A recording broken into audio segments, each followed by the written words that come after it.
Alright guys, so today we got new information on the upcoming event. This will be here next Wednesday, so very quickly, I don't think we'll get a live stream. That's kind of their new thing they're doing where they don't do live streams anymore, I guess. But this is going to be the Golden Harvest Festival. This will return. We've had this for the past couple years now, so it's not anything really new. But this time they did tweak it around. Last year it was kind of centered around doing the solo dungeons, and this year it's around doing Mushin's Tower. Yes, Mushin's Tower, but there's going to be some key things are changing with the update. So first thing to talk about is how you get the event tokens to buy the items you want. So you have these new event tokens called the Harvest Dinners, and you can use these to buy whatever items you want from the Dragon Express. So of course you have your weeklies you can do, Fallen Ransom School, Snowjay Fortress, Hall of the Keeper, Hall of the Templar.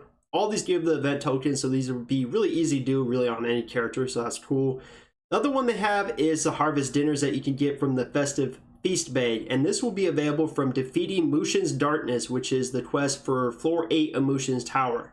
Now, right now you're probably thinking, okay, you know, Mushin's Tower floor 8 is, he has like 400,000 HP or something. Like, it's really easy to do, any way you do it. But they're actually going to be revamping it and rebalancing it to match current content difficulty.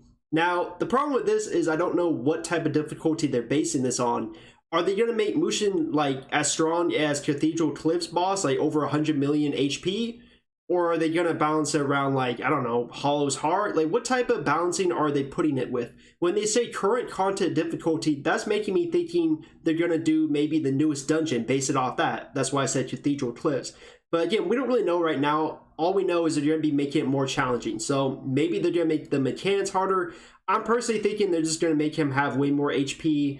I really hope they don't put like the timer lower and everything so that's more of like a DPS check and new players can't do it, because if that's the case, I'm going to be really disappointed. I really hate those type of events, so I'm hoping that's not the case, but they are going to be rebalancing Mushin to be more challenging for this new event. When you defeat Mushin, you'll get this little goodie bag here. There's some guaranteed rewards like the event tokens and then the RNG rewards, which are basically, you know, you might get really lucky and get a Sacred Vial. I've never got one from these event chests, but hey, you know, maybe you get one sometime in the future. But you have a chance to get that, so RNG and guaranteed rewards. And then you go down here and you'll see that they have the Strawberry Shortcake Homemade Cookie that are guaranteed. These are the raid buffs, so you know, like the bonus attack power or like 15% I believe reduced damage from the boss in raid. So these are always welcome. I love these because they give you little buffs in the raids, so I definitely will be collecting these, and you can use them for any of the new raids and the old raids, Black Tower, even up to Eternity Temple, so that's pretty cool. Now when you get the goodie bag from Mushin, you also have to get a harvest key to actually open it.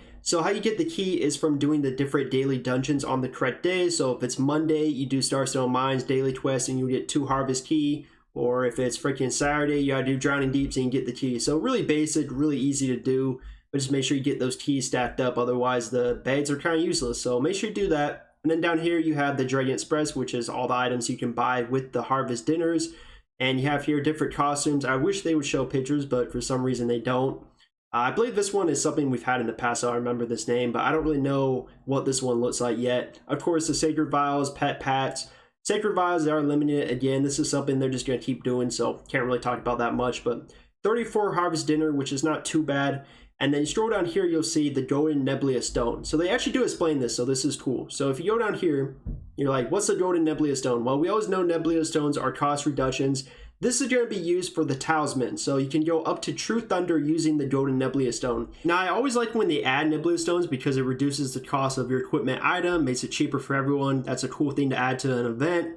My only thing is I really feel like they missed the mark here, because with the whole weapon cost reduction fiasco they did, screwing over the players, what they could have done is added the Nebula Stone and made it for the weapon, so you can make it reduce cost for the weapon stages. Now, this wouldn't have made up for everything, of course. I feel like they still need to make some changes to the weapon costs, but this could have been like a little bit of an apology, like, hey guys, sorry for screwing up the patch again, like always, but here's the Nebula Stone, and you can get it from the event very cheap. You only need 5 event tokens, and this will reduce the cost of your weapon, make it easier on you. Our fault, we apologize, guys, but again, they don't do that, and again, they're making it for an equipment item like the talisman, which is really not even important to upgrade. I feel like they just really missed the mark here. This could have been a really good opportunity to say, hey guys, we screwed up, but you know, they didn't do anything with it. So a little disappointing there, but maybe I'll use it to upgrade my talisman. I don't know yet. But also with the event duration, you can do Codrate Layer and get double rewards. So this is really great to stack up them scales, because in a couple months, probably pretty soon for NA and EU, we're going to get Soul Shield with Psyches, so you can add critical and critical damage to the Soul Shields you already have.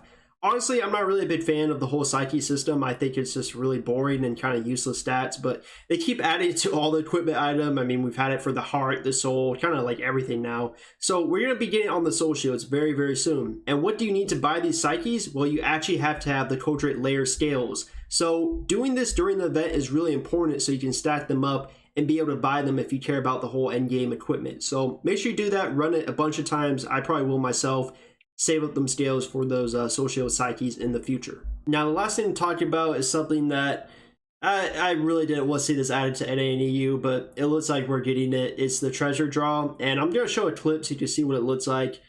It's not really good for the state of the game, guys. So this is the end, boys. This is it. This is the new Trove. We're getting the advanced version of Trove. This is something that's been in Korea for quite a while now, and they're actually implementing it into NA and EU. I really can't believe it.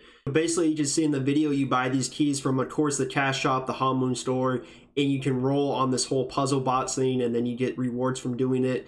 This is just another RNG gacha type system. You know, it's really funny. I actually played this mobile game called Tales of Win, and it was actually pretty fun, but it was played with huge pay to win RNG, just completely milking the whales. People spent like thousands of dollars on a mobile game. It was crazy. And I actually quit it because they're just shoving it in your face, trying to make you spend money. And one of the systems they had was exactly what they're putting in Plated Soul. It was this gacha like puzzle type game, and it was from the cash shop. You buy these keys and you get these items from it, and it just was so pay to win and garbage. I can't believe they're adding a mobile game system to Blade and Soul for our region. I get in Korea it's different for the East, but for NA and EU, this is just really ridiculous. And I can't believe they're adding these type of systems that originally we thought we would never get. So it's not looking good, guys. But hey, you know, that's what's going to be happening on the update. We got the new event. We got this new gacha type, whale type milking system.